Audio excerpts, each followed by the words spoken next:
আসসালামু আলাইকুম। এমএস ওয়ার্ডের ধারাবাহিক আলোচনায় আজকে আমরা দেখব ইনসার্ট মেনুর শেপ অপশন। আমরা শেপ মেনু থেকে গত পর্বে দেখেছিলাম কিভাবে এই টেক্সট বক্স ব্যবহার করে আমরা অঙ্কন করে থাকি, অর্থাৎ শেপটা হচ্ছে একটা অঙ্কন মেনু। আপনাকে আপনার দৈনন্দিন কার্যক্রমের প্রয়োজনে যা যা অঙ্কন করা প্রয়োজন তার কিছু টুলস এখানে দেওয়া আছে। এই টুলসগুলো ব্যবহার করে আমরা অঙ্কন করে থাকি। যেমন টেক্সট বক্সের পরে আছে একটা লাইন, এই লাইনটা আমরা কখন ব্যবহার করি? এই লাইনে ক্লিক করলাম, আমার ডকুমেন্টের এখানে কোনো প্রয়োজনে একটা দাগ দেওয়ার প্রয়োজন হলো, তখন আমি মাউসটা দেখেন প্লাস চিহ্ন হয়ে আছে, আমি চাপ দিয়ে ধরে টানতেছি, দেখেন আমি টানতেছি, হাতটা অনেক সময় বাঁকার দিকে যাচ্ছে। আমি যদি এই অঙ্কন করা অবস্থায় কিবোর্ড থেকে শিফট চেপে ধরি তাহলে দেখবেন দাগটা অটোমেটিকলি সোজা দিকে যাচ্ছে, আমি চাইলেও আর বাঁকা করতে পারবো না। তাই অঙ্কন করার সময় আমরা শিফট চেপে ধরে অঙ্কন করব। নিয়ে ছেড়ে দিলাম, দেখেন একটা দাগ এসে গেল, আর দাগ আসা মাত্রই আমার এখানে ফরম্যাট মেনু হাজির হয়ে গেল। অর্থাৎ অঙ্কন টুলসের যেই টুলসে আমি অঙ্কন করি না কেন সেটাকে ডিজাইন করার জন্য সাথে সাথে ফরম্যাট মেনুটা এই দাগগুলোকে আমরা মোটা চিকন বিভিন্ন ধরনের ডিজাইন কালার পরিবর্তন আমরা করতে পারি। যেমন এই ঘরটা খুললাম, খোলার পরে দেখেন আমি দাগটাকে কতটুকু মোটা চিকন করব, তীরওয়ালা করব কিনা, যেটা পছন্দ আপনি সেটার মধ্যে এরকম করে ক্লিক করলেন, দেখেন দাগটাকে থেকে অনেক মোটা হয়ে গেল। ঠিক এরকম এখানে শেপ আউটলাইন, শেপটাকে আমরা অন্য কোনো কালার দিতে চাচ্ছি কিনা আমরা সেখান থেকে আবার কালার দিই, আমরা শেপের কালারটাকে বদলাতে পারি, লাইনের কালারটাকে বদলাতে পারি। এখান থেকে শেপ ইফেক্ট, এই শেপটার ভিতরে যদি আমরা কোনো শ্যাডো দিতে চাই, কোনো ইফেক্ট ছায়া, যেমন এখানে ক্লিক করলাম দেখেন সে দাগের পাশে একটা ছায়া চলে আসতেছে, এরকম এটাতে 3D মানে দাগটা এরকম বাঁকা হয়ে যাবে, বিভিন্ন স্টাইল হয়ে যাবে। তো এইভাবে আমরা প্রয়োজন পড়লে ডিজাইন করব। তাছাড়া আমরা ম্যাক্সিমাম ক্ষেত্রে যেটা করি যে কোনো জায়গাতে দাগ দেওয়ার প্রয়োজন হলে আমরা এটাকে ধরে টেনে দাগ দিয়ে থাকি, আর দাগটাকে মোটা বা চিকন করার প্রয়োজন হয়ে থাকে তখন আমরা এখান থেকে মোটা বা চিকন করে থাকি। এভাবে আমরা এখান থেকে একটা লাইন অঙ্কন করব। এই ফরম্যাট মেনুর মধ্যেও গিয়ে দেখেন এই ঘরের শেষে অংশে তীর খুললাম, ওই ড্রয়িং এর টুলগুলো আমার এখানেও চলে আসছে, আমরা এখান থেকে নিয়ে অঙ্কন করতে পারি। অথবা ইনসার্ট শেপ এটার ভিতরে প্রবেশ করে আমরা কিন্তু ধারাবাহিকভাবে এই জিনিসগুলোকে অঙ্কন করতে পারি। তারপরে আমরা তীর পাচ্ছি, একটা তীর নিলাম, নিয়ে কোথাও যদি কখনো তীরের কোনো ব্যবহার প্রয়োজন হয় আমরা এভাবে টেনে একটা তীরের ব্যবহার করে আমরা কাজ করতে পারি। আবার আমি এই ড্রয়িং টুলসটা খুললাম, আমি একটা বক্স আছে এখান থেকে একটা বক্স নিলাম, নিয়ে আমি এখানে একটা বক্স অঙ্কন করলাম, এভাবে একটা বক্স অঙ্কন করলাম। বক্সের মাঝখানে এখন কালার দেওয়া আছে, যদি আমি কালার দিতে না চাই শুধু বক্স রাখতে চাই তাহলে আমরা এই ফরম্যাট মেনু এসে যাবে, এখান থেকে আমরা এই ডিজাইনটা খুলবো, খুলে এখান থেকে আমরা এইভাবেও সরাতে পারি। এখান থেকে যে কোনো একটা স্টাইল করে আমরা এখানে ক্লিক করলাম, দেখেন মাঝখানে কালার চলে গেল। অথবা শেপ ফিল, এই ঘর খুলে এখান থেকে আমরা যদি সাদা কালার সিলেকশন করতাম বা নো ফিল সিলেকশন করতাম তাহলে কালারটা চলে যেত।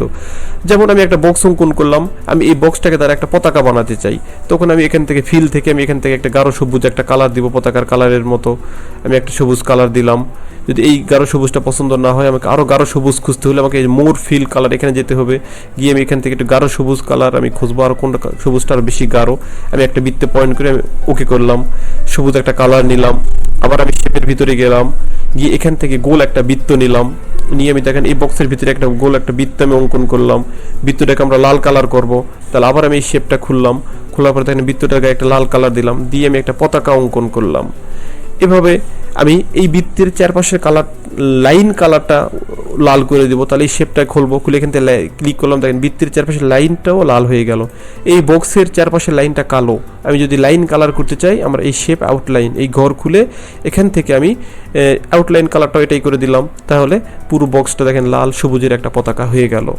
আবার আমি শেপে এই মেনুতে যাচ্ছি, যাওয়ার পর এই বক্সটাকে আবার নিলাম, আমি নিয়ে আমি দেখেন এবার যেটা করব আমি এই সুতো বরাবর ধরে এখান থেকে লম্বা করে ওই বক্সটাকে এবার আমি লম্বা করে টানলাম, টানে কি হলো পতাকার সাথে একটি খুঁটি প্রদান করা হলো।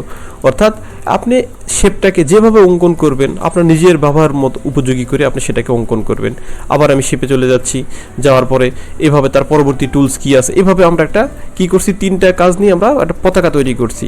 পতাকা তৈরি করার পরে এটাকে চাইলে আমরা আরও ডিজাইন করতে পারি, নিচে আমি কোনো একটা পাত্র দিতে পারি যে পাত্রের উপরে আমার পতাকাটা বিদ্যমান, তাহলে আমি আবার ইনসার্টে যাচ্ছি, আবার আমি শেপ মেনুতে গিয়ে আমি পাত্রের মতো একটা টুলস এখান থেকে নির্বাচন করি যেটার ভিতরে আমি পতাকার খুঁটিটাকে রাখবো। তো এখান থেকে পাত্রের মতো খুঁটিটা হচ্ছে পছন্দনীয় একটা টুলস আমি নিব যেটার ভিতরে আমরা পাত্রের খুঁটিটা রাখতে পারি, যেটা দেখতে ভালো দেখা যাবে। ধর আমি এখান থেকে এই টুলসটা সিলেকশন করলাম, করে আমি এখানে এসে এটাকে অঙ্কন করলাম, করে আমি এটার মধ্যে একটা কালার চাইলে দিতে পারি, এরকম রাখলাম। রাখার পরে দেখেন এইটা একটা অংশ, এটা একটা অংশ, এটা একটা অংশ, এটা একটা অংশ, আমি 1 2 3 4টা অংশে এই পতাকাটা অঙ্কন করছি। এখন যদি বলা হয় পতাকাটাকে ধরে একটু টেনে সরায় নিয়ে আসতে হবে, তখন দেখেন যে বৃত্ত ধরে আমি টান দেবো শুধু একটা জিনিসই চলে আসবে, কারণ 4টাকে আমি 4বারে অঙ্কন করছি। তো আমাদের যে কোনো অঙ্কনটাই এভাবে খণ্ড খণ্ড করেই একটা মূল অঙ্কন শেষ করতে হবে। তো খণ্ড খণ্ড করে করার পরে এই অঙ্কনটাকে আমরা কাজের শেষে আমরা একটা গ্রুপ বা একত্র করে ফেলবো, যাতে আমরা আমাদের প্রয়োজনে সরাতে পারি, নড়াতে পারি, ছোট করতে পারি, বড় করতে পারি। এই গ্রুপ করার জন্য আমি কি করব, এই জুমটাকে আমি ছোট করতেছি, মাইনাস ধরে চাপ দিয়ে, এখান থেকে মাইনাস চাপ দিয়ে অথবা কিবোর্ড থেকে কন্ট্রোল ধরে মাউসের চাকা ঘোরালে ছোট হবে, কন্ট্রোল ধরে মাউসের চাকা ঘোরালে জুমটা বড় হবে। আমি ছোট করে নিলাম। কেন ছোট করলাম? এক নজরে যেন আমি দেখতে পাই, এই জন্য এটাকে ছোট করলাম। এখন এটাকে গ্রুপ করার জন্য আমাকে যা করতে হবে, হোম মেনুতে যাব। হোম মেনুতে যাওয়ার পরে আমি এখানে হোম মেনুতে গিয়ে সবার শেষে আছে সিলেক্ট, এই তীরটাকে আমি নির্বাচন করব। করার পরে সিলেক্ট অবজেক্ট, এই তীরটা নিয়ে আমি যতটুকু জায়গা অঙ্কন করছি এতটুকু জায়গার মধ্যে ধরে আমি এইভাবে ধরে টান দেব, দিয়ে আমি ছেড়ে দিলাম। অর্থাৎ সিলেক্ট অবজেক্টের এই তীর ধরে যখন আমি এভাবে টেনে ছেড়ে দেব, এর মধ্যে আমার যতগুলো অঙ্কন আছে সবগুলো একবার সিলেক্ট হয়ে যাবে। এখন আমরা দেখতে পাচ্ছি প্রতিটার পাশে পয়েন্ট অপশনগুলো উঠে গেছে, অর্থাৎ সবগুলো সিলেক্ট হয়ে গেছে। এখন আমি যে কোনো একটা অপশনের এখানে মাউস চারকোনা অবস্থায় আছে, এরপর মাউসের রাইট বাটন চাপ দিব। দেওয়ার পরে এখানে লেখা আছে গ্রুপ, এর ভিতরে ঢুকে যে গ্রুপ, আমি এখানে ক্লিক করলাম। করলেই দেখেন আমার এই সব কটা মিলে একটা গ্রুপ হয়ে গেছে। এখন আমি যাকেই টানবো এরা সবাই একসাথে মুভ করবে বিভিন্ন দিকে, আমি যে কোনো দিকে সরাতে পারবো। এই পয়েন্টগুলো ধরে টেনে আমরা একসাথে টেনে রেখে ছোটো বড় করতে পারবো, আবার প্রয়োজন আবার টেনে বড় করতে পারবো। মানে এখন এরা একটা 4টা অঙ্কন একসাথে হয়ে একটা গ্রুপ হয়ে গেছে। আবার যদি আমি এই গ্রুপটাকে ভাঙতে চাই, আবার এর উপরেই এরকম 4 কোণা চিহ্ন আসবে, রাইট ক্লিক, এই গ্রুপের ভিতরে গিয়ে এখানে থেকে আনগ্রুপ আমি ক্লিক করলে দেখেন আবার গ্রুপগুলো আমার ভেঙে গেছে। এখন বাইরে ক্লিক করি, আবার এটা ধরে টানলে শুধু একটা জিনিসই চলে আসতেছে। তাহলে এইভাবে আমরা অঙ্কন করার পরে আমরা যতগুলো মিলে অঙ্কন করব সবগুলো মিলেই একটা গ্রুপ তৈরি করে নেব। আমি আবার চলে যাচ্ছি ইনসার্ট, ড্রয়িং, শেপ মেনুতে যাওয়ার পর আমরা এখান থেকে একটা পতাকা তৈরি করলাম। এরকম যত টুলস আছে আপনারা যখন যে টুলস প্রয়োজন সেটাকে আপনি ব্যবহার করবেন। যেমন আমরা এখান থেকে অনেক সময় তীর ব্যবহার করি, এইরকম তীর ব্যবহার করে আমরা তীর দ্বারা দেখাই যে এই দিকে চলুন। অনেক সময় তীরের মধ্যে লিখি ডানে টানুন, বামে টানুন, এই পথে চলুন। তো এই তীরের মধ্যে আমি লিখতে চাচ্ছি, এই তীরের মধ্যে আমি কীভাবে লিখবো? তো যখন আমি একটা তীর নিলাম, তীরের মধ্যে লেখার জন্য এই তীরের উপরে আমি রাইট ক্লিক করব মাউসের, করার পরে এখানে আমার অপশন আসবে অ্যাড টেক্সট, এখানে এর সম্বলিত অ্যাড টেক্সট, আমি এখানে ক্লিক করলাম। করলেই দেখেন আমার এখানে কার্সর এসে গেছে। এখন আমি এখানে যা খুশি তা লিখতে, ইংরেজি হলে ইংরেজি, বাংলা লিখতে চাইলে আমরা ফন্ট পরিবর্তন করে আমরা বাংলা লিখবো। এইভাবে আমরা লিখলাম, লেখার পর লেখাটা বড় করব। আমরা এখানে ক্লিক করে ফাইল মেনুতে যাব, হোম মেনুতে যাব, যাওয়ার পর আমরা এখান থেকে এটাকে বড় করব। এইভাবে আমরা ছোট বড় করে আমরা এটাকে আমাদের কাজের উপযোগী করে নেব। এই ধারাবাহিকভাবে আমরা কাজ করব।